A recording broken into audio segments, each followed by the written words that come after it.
అనామిక కళ్యాణ్ దగ్గరికి వచ్చి ఏంటి అప్పు గురించి ఆలోచిస్తున్నారా అని అంటూ ఉంటుంది. నువ్వు అప్పు గురించి ఎందుకు మాట్లాడుతున్నావు అని అంటే, సరేనండి నేను ఇప్పటి నుంచి అప్పు గురించి మాట్లాడను, మీరు అప్పు గురించి ఆలోచించకండి, ఏం జరగనట్లుగా ప్రశాంతంగా ఈ రోజు నుంచి ఉందాము అని అంటూ ఉంటుంది. ఆ మాటలకి కళ్యాణ్ ఏంటి ఎలా ప్రశాంతంగా నీతో ఉంటాను అనుకుంటున్నావు, పుండు చేసి దాని మీద కారం జల్లి ఇప్పుడు ప్రశాంతంగా ఉందాం అనుకుంటున్నావా, ఉండమని చెప్తున్నావా అని కళ్యాణ్ అంటూ ఉంటాడు.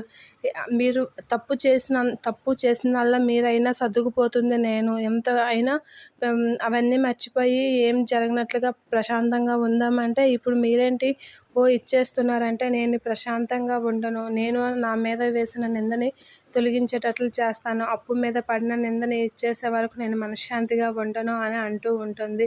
అది కాదండి అని చెప్పి అనామిక అయితే ఈరోజు నుంచి మనకి ఏ ఇది లేకుండా మనము లైఫ్ మంచిగా లీడ్ చేద్దాము అని అంటూ ఉంటుంది. ఆ మాటలకి అలా ఎలా ఇదవుతాను అనామిక నీతో అని చెప్పి అంటూ ఉంటాడు. ఆ మాటలకి అనామిక అయితే షాక్ అవుతూ ఉంటుంది.